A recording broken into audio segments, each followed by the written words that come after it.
The draft pools for both nights of the 2023 WWE Draft have been revealed, and we may have a big indication where the undisputed WWE Universal Champion Roman Reigns will be calling his home from now on, along with the championship, signifying where the World Heavyweight Championship will be as well. More news on the lawsuit that was put against WWE this week from a former writer, including allegations of discriminatory practices and racist storylines. How long have there been plans to introduce a new WWE World Heavyweight title? Details on that. Plus, Peacock hits a huge subscriber milestone this week. The NXT Women's Championship nearly changed hands in an impromptu fashion before WWE scrapped that during the spring breaking special this week on USA Network. Booker T shoots on CM Punk being backstage at Raw this past week, and Riddick Moss has a name change.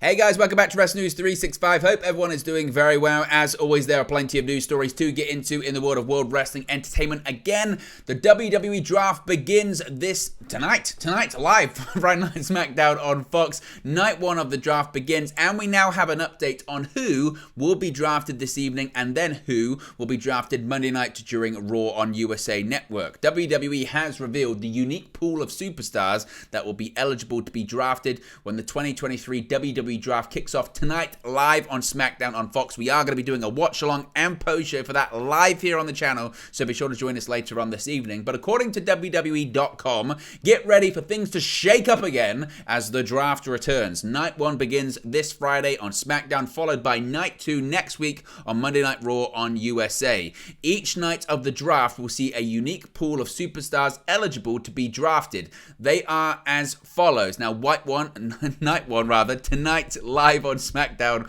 on Fox. The following names will be eligible to be drafted. That includes Becky Lynch, Bianca Belair, Bobby Lashley, Candice LeRae, Chelsea Green and Sonya Deville, the American Nightmare Cody Rhodes, the entirety of Damage Control, that's Bayley, Io Sky and Dakota Kai, Dexter Lumis, Dolph Ziggler, Drew McIntyre, WWE Hall of Famer Edge, Hit Row, that includes Ashanti, the Adonis, Top Dollar and B-Fab, Imperium, that being the Intercontinental Champion Gunther, Ludwig Kaiser and Giovanni Vinci, Lacey Evans, Matt Riddle, the Maximum Male Models, that includes Massey Mansoir and Maxine Dupree, Mustafa Ali, Natalia, Amas alongside MVP, Shinsuke Nakamura, and interestingly the Bloodline, but just the undisputed WWE Universal Champion Roman Reigns and Solo Sikoa.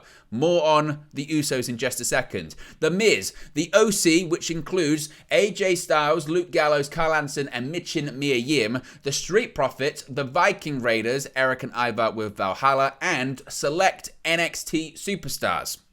Separately listed are those stars eligible for the draft on night two, that being on the Monday, May 1st edition of Monday Night Raw. Akira Tozawa, Alpha Academy, that's Otis and Chad Gable, Angel Garza and Humberto Carrillo, Asuka, Austin Theory, Baron Corbin, Braun Strowman and Ricochet, Brock Lesnar, Bronson Reed, Cedric Alexander and Shelton Benjamin, Charlotte Flair, Dana Brooke, Elias, Emma, Johnny Gargano, The Judgment Day, which includes Finn Balor, Damian Priest and Dominic Mysterio.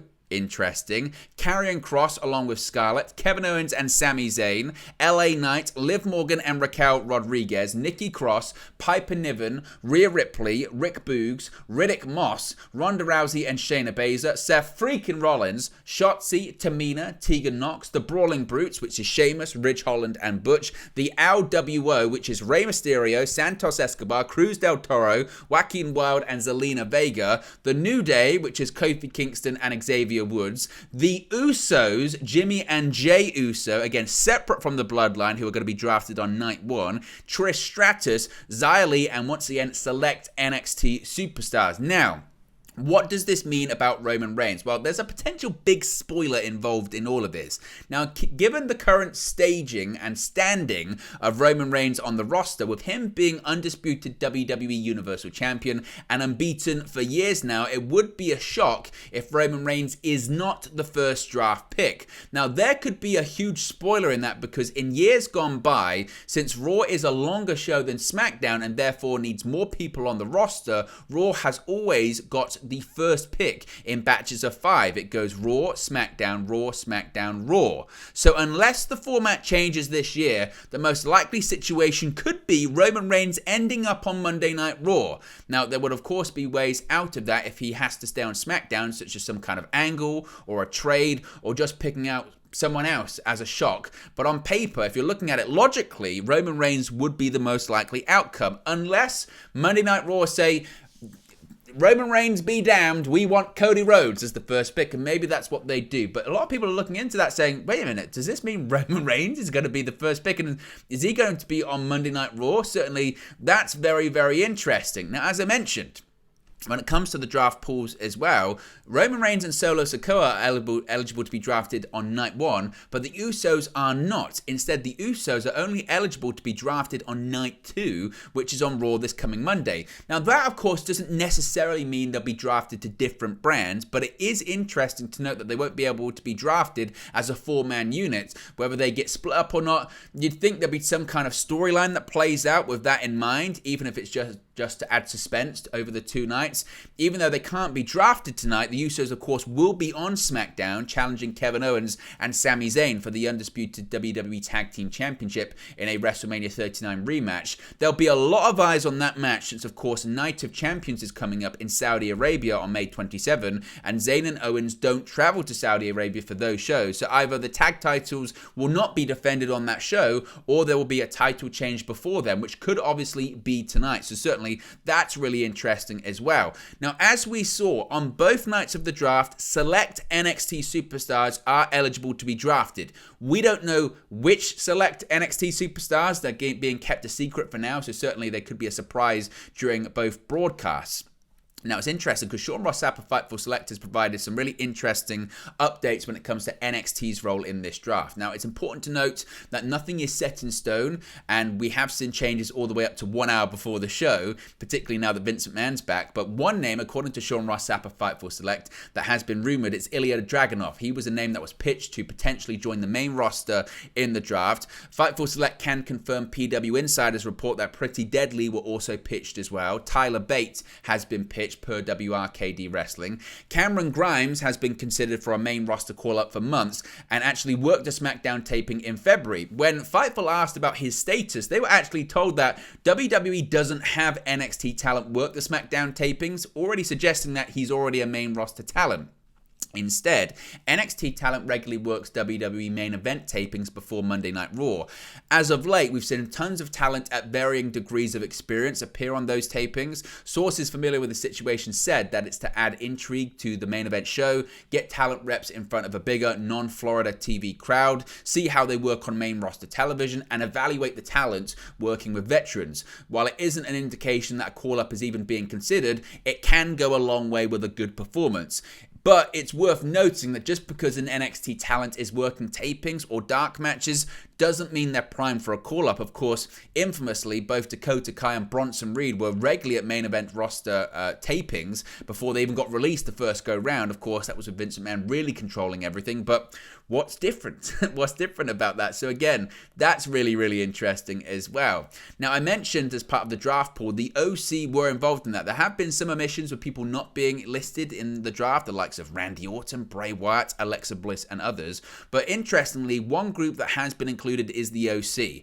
Now, AJ Styles broke his ankle back in December and hasn't been seen on WWE television since. And throughout his absence, we've barely seen his teammates in the OC, Kyle Anderson and Luke Gallows, either.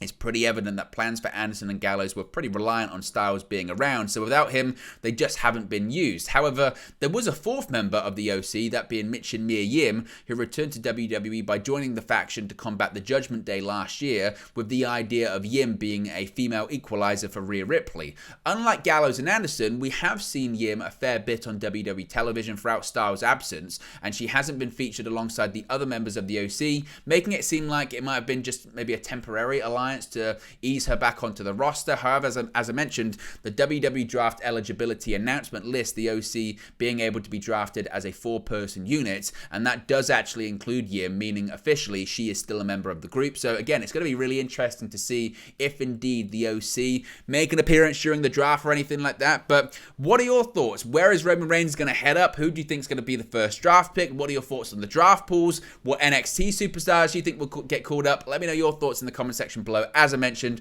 we'll be live for a watch along and a post show tonight, plus Monday Night Raw as well this coming Monday. So really exciting stuff ahead.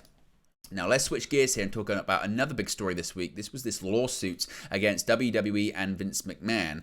Now, the new WWE lawsuit from former writer Brittany Abrahams has opened up a lot of news on pitches. Now, as I mentioned, we covered this earlier this week, but Sean Ross Sapp of Fightful Select was able to learn some more about the alleged pitches outlined in the lawsuit. Ryan Callahan came under fire for a pitch that would have seen Mansoor revealed as, quote, keeping a secret that he was behind 9/11. Now, we're told, Fightful have been told in the past that Mansoor and Callahan had maintained a good relationship, and talent were shocked, baffled, and discussed that this was even something said. Callahan had actually been let go by WWE in 2019 after a disagreement with Dave Kapoor. Upon his return, he'd worked his way to the top of the SmackDown writing team. Based on what Fightful heard, the 9/11 pitch hadn't even made its way back to Mansoor before the news dropped. Those in the know said it was a joke in poor taste and not a serious pitch. Apollo Crews' Nigerian accent gimmick was also outlined in the lawsuit. However, Fightful has long been told that the accent was pitched by an active wrestler originally. There was a pitch made by Vince McMahon directly to Mustafa Ali in late 2021 that Fightful Select had reported on and noted it was, quote, something that Mustafa Ali would have never done. Now, we still really haven't gained any clarity on what that was. However, it was claimed to Fightful that it was just as bad as the Mansoor pitch. So they're saying it was something incredibly racist, stereotypical, and just downright offensive. But again, we don't know what that is. Now, Fightful did reach out to Shane Haste about pitches made regarding his character and Reggie. He said he can't speak to how it was elevator pitched to Vince, but the version he heard didn't have anything to do with race and instead would have been more about the entire 24/7 scene, with Reggie actually escaping most of the traps with acrobatics. Now, they have also been told, Fightful, that WWE doesn't plan on commenting on this or any legal matters moving forward. So if you're expecting a statement from WWE or anything like that, it's very unlikely. But again, some of those pitches, whether they were in jest or not, were absolutely abhorrent, absolutely awful. And it's going to be interesting to see how the lawsuit develops moving forward. Now, this past Monday night on Raw, Triple H introduced the brand new, or I guess kind of resurrected, WWE World Heavyweight Championship. The new championship bout was revealed by Triple H, with the first champion set to be crowned on May 27 at Night of Champions in Saudi Arabia. The origins of the decision to bring in another top WWE Championship to sit alongside the undisputed WWE Universal Championship held by Roman Reigns has now been revealed. According to Dave Meltzer, the decision dates back to April 2022 and the WrestleMania that would see the top titles unified in the first place. In the new issue of the Wrestling Observer newsletter, Meltzer states, quote, the idea of bringing the second title dates back to literally when the titles were unified at the April 3rd, 2022 WrestleMania show in Dallas when Roman Reigns defeated Brock Lesnar. We had been told before the match that the company felt it needed two titles, but also based on the Mania stipulation, it had to wait a certain length of time before creating a second one. It was recently reported that a strong candidate for the new championship is none other than Seth freaking Rollins. As noted previously, Rollins cut a passionate promo following the title's announcement. In the promo, he would say that it is viewed as an opportunity to have a championship that's less about politics and part-timers. By contrast, Finn Balor took his own approach by laying a claim to the new championship on social media. Some people have thought maybe Cody Rhodes could be the first champion too, so certainly it's going to be interesting as to who challenges it for it initially in that match at Night of Champions. We don't really have any information on that just yet, but of course it will become much, much clearer as time goes on. Now, some good news and bad news, I suppose, for Peacock this week and Comcast. Comcast reported its first quarter earnings for 2023 yesterday, which provided more insight into its cable and streaming businesses. Comcast remains the primary streaming partner for WWE, with Peacock being the owner of the WWE Network, as well as USA Network, airing both Raw and NXT. During the earnings, the finances from Peacock were discussed, with the streaming platform remaining a major source of loss for Comcast, losing approximately $704 $104 million throughout the quarter. However, Peacock's revenue had increased over the quarter by 45%, up to $685 million. Peacock also recently hit the milestone of 22 million subscribers, an increase of more than 60% from last year, being the quarter that included the Super Bowl and Winter Olympics for NBC Universal. Comcast had previously projected a $3 billion loss for Peacock in 2023, with the company's stock increasing over 5% following the report and beating expectations. So, again, whilst those numbers sound bad and loss sounds bad, they're actually a lot better than Comcast had previously thought. So maybe this time next year, it might be even better. And as the year goes on, we'll wait and see what happens, certainly when it comes to Peacock. Now, the NXT Women's Championship nearly changed hands this week at the Spring Breaking Special, but that wasn't the plan. Things didn't go to plan during the main event of NXT Spring Breaking this past Tuesday. During the match, when catching Tiffany Stratton diving to the outside, Indy Hartwell's leg bent in a bad way, and she suffered a legitimate injury. Hartwell had to be taken to the back to see a medical team, with Stratton and Roxanne Perez continuing with what had basically now turned into a singles match. Before the injury, the planned result of the match was Hartwell winning the three-way and retaining the title, but with Hartwell seemingly ruled out, the plan finish changed. And the decision, according to the latest Wrestling Observer newsletter, was that Stratton would beat Perez and win the title. And obviously, this was communicated from backstage to the ring through the referee. However, it turned out that Hartwell was able to make it back out into the ring. So when she did, the finish was reverted back to the initial plan of her retaining. It was obvious to see there was some confusion regarding positioning in the closing moments of the match, as Stratton tried to pin Perez off her prettiest moonsault ever finisher, but Hartwell pulled Stratton off the pin and pinned Perez herself. It seemed that Stratton wasn't aware of that and had to hastily shuffle into the right position for Hartwell to pull her off. WWE officials appeared to be high on Stratton, as some reportedly believed the commercials that aired during Raw starring Stratton were a big part of the TV ratings boost for the Spring Breaking Special the following night. As for an injury update on Hartwell, there hasn't really been one as of right now, other than she posted on Instagram wearing a walking boot. Of course, we wish her the best in her recovery, but we don't really know any other details as of right now. One of the biggest stories this week from WWE and AEW's perspective was CM Punk being backstage at a WWE show.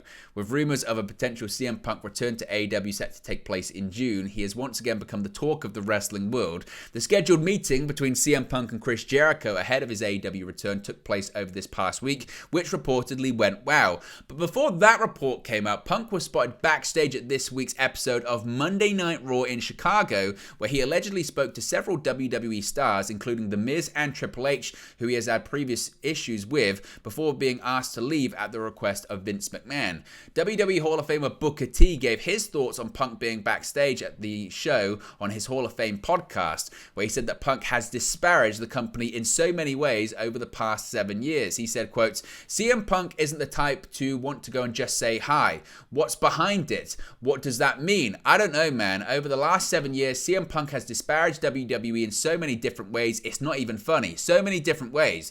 I remember when I first got into the wrestling business, this guy, I'm not even going to mention his name, it's not even important. He was trying to get me blackballed from the business before I even started. I was just a kid trying to get into the business, but I was a kid that wasn't willing to just try and eat crow and just bow down to people ever. I just never been that guy. He tried to get me blackballed. I found out about it later.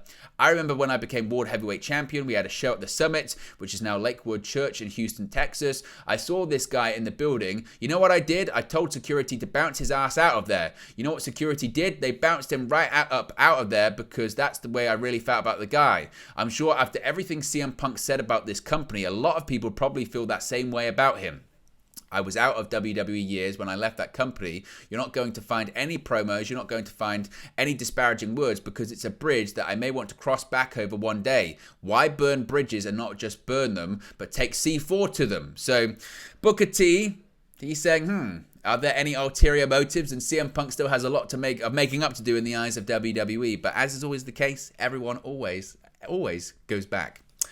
Finally, a name change for Madcap Moss, which we kind of spoke about previously. Since Triple H took over as the head of creative from Vince McMahon back in July of last year, several WWE stars have found themselves returning to names and gimmicks they previously used in the company. Some of the notable changes were Matt Riddle, Tommaso Ciampa, Austin Theory getting back their first names, as well as Piper Niven and Nikki Cross returning to those names instead of Doudrop and Nikki ASH respectively. On last week's SmackDown, Karrion Kross ran down a recent list of victims that he had taken things from, an extension of his ongoing conflict with Shinsuke Nakamura. During the segment, Karrion referred to his victory over Madcap Moss, but instead called him Riddick Moss, a name he hasn't used since he first aligned with Happy Corbin back in 2021. Well, it seems as though Karrion Kross's promo wasn't just a slip of the tongue, and Moss has in fact reverted to that name, and that's going to be the name used going forward. Moss's profile on the WWE roster page on WWE.com officially lists him as once again as Riddick Moss. Moss last wrestled on the SmackDown episode on April 14, where he was defeated by Shinsuke Nakamura in his return match. So it looks like a name change